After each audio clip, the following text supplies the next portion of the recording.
Aloha e malamapona. He is risen, and so are we. The Gospel according to John, chapter 20, verses 1 through 9. On the first day of the week, Mary of Magdala came to the tomb early in the morning while it was still dark, and saw the stone removed from the tomb. So she ran and went to Simon Peter and to the other disciple whom Jesus loved, and told them, "They have taken the Lord from the tomb, and we don't know where they put him." So Peter and the other disciple went out and came to the tomb. They both ran, but the other disciple ran faster than Peter and arrived at the tomb first. He bent down and saw the burial cloths there, but did not go in. When Simon Peter arrived after him, he went into the tomb and saw the burial cloths there, and the cloth that had covered his head, not with the burial cloths, but rolled up in a separate place. Then the other disciple also went in, the one who arrived at the tomb first, and he saw and believed. For they did not yet understand the scripture, that he had to rise from the dead. When I lived in Jerusalem, I remember very clearly the first time that I was in this exact place. The area where Mary, Peter, and John discover the stone has been moved. The place where they realize the fullness of what has happened. That space is covered rather humbly now in black and white simple flooring. There are no signs or anything to tell you that this is an important place where you are standing. And yet somehow I knew it. I could feel that it was an important place and a sacred spot when I first touched upon it.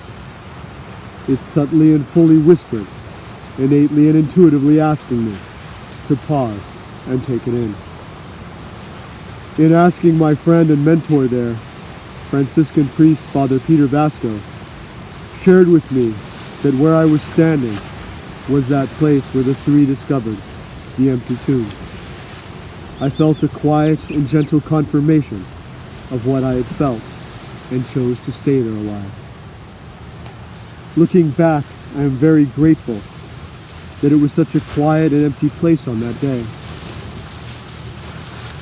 When I lived there, it was during the time of Intifada, the Palestinian uprising in Jerusalem, which was an extremely dangerous time. So there were no tourists or pilgrims there at all. Much more recently, I returned during a comparatively very peaceful time and found that it was exceptionally crowded. Yet even in that rushing crowd, there was an emptiness in that little area of space where the three of them came upon the moment that heralded the awareness that he is risen. In comparison to much of his other writing, this passage in John's Gospel is remarkably concise. We came, we saw, we realized, and we believed. That simplicity is powerful. It struck me well there in that spot that something truly extraordinary must have happened there over 2,000 years ago, or we would never know anything about it today. After the crucifixion, it was illegal to be Christian for nearly 300 years. All but one of Jesus' apostles died a martyr's death, suffering torture and execution for their beliefs. Something amazing had to have happened, as they were all willing to live in persecution and then suffer and die because of their faith and standing up for what they had witnessed. At that time, the Roman Empire was the most powerful force on earth. Rome executed countless prisoners. Some sentences were humane, while others were torturous. Crucifixion was by design the worst of them all.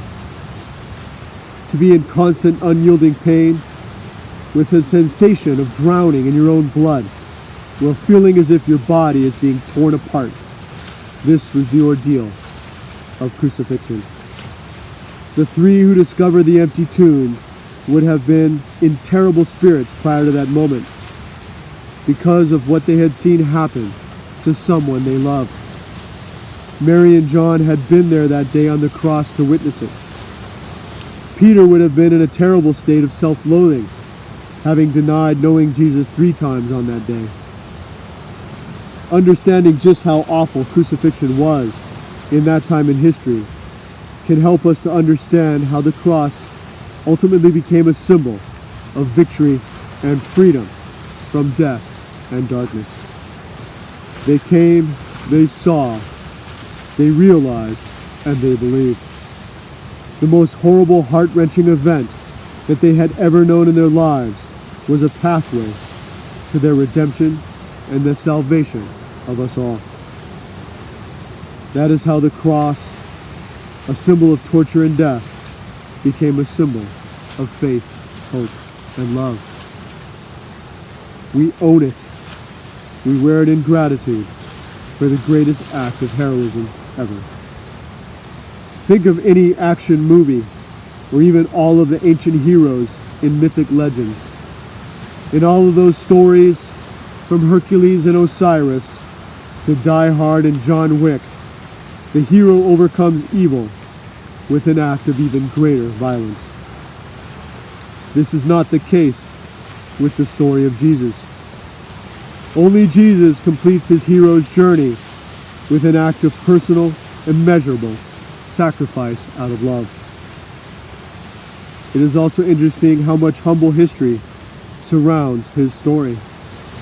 His journey does not take place once upon a time or in a galaxy far, far away, but in a very specific time and place that is so ordinary that when you are there in those actual places from the Bible, you realize how important the humility of the location was and what happened there is to helping all of us feel a part of it. If God can emerge from the middle of nowhere, then he can emerge from somewhere deep within each of us to offer us what we most need now in the face of this global pandemic.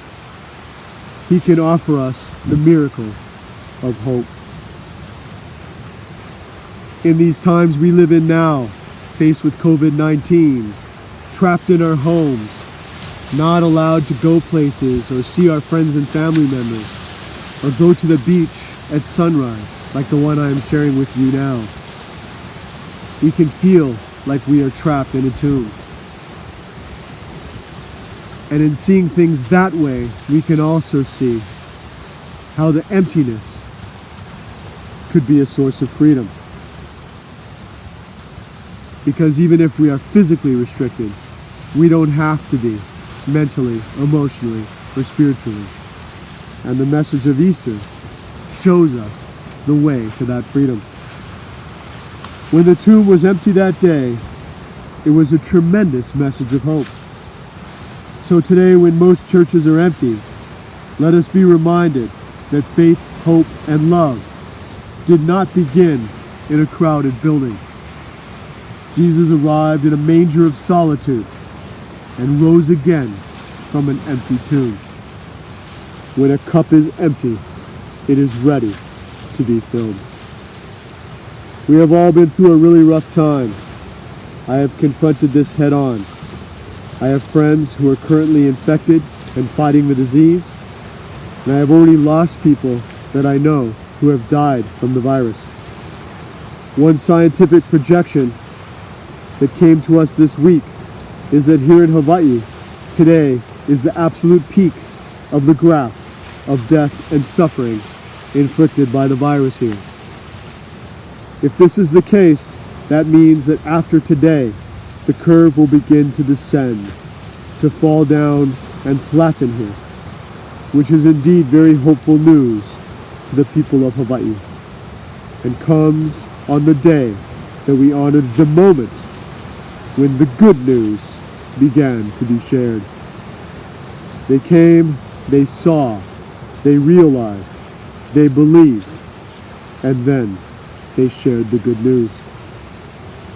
The good news is the victory over death and darkness, the freedom and redemption from fear and the worst aspects of our being.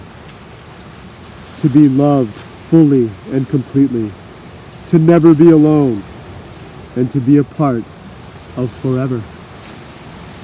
That is what my father said to my mother on their wedding day. They even had it inscribed on the rings that they gave to each other. Theirs is very much a testament of their faith, hope, and love.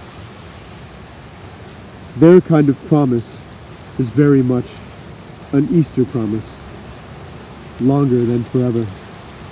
It is made possible through Christ, His love, His ministry, sacrifice, and resurrection that make all things possible. As it says in Philippians 4:13, I can do all things through Christ who strengthens me. Through Him I came to realize that no good decision is ever made out of anger and fear. Through Him I came to believe that all good decisions are made out of love and courage. Through Him we are called to be the aloha we hope to see in the world. Aloha e malama pono.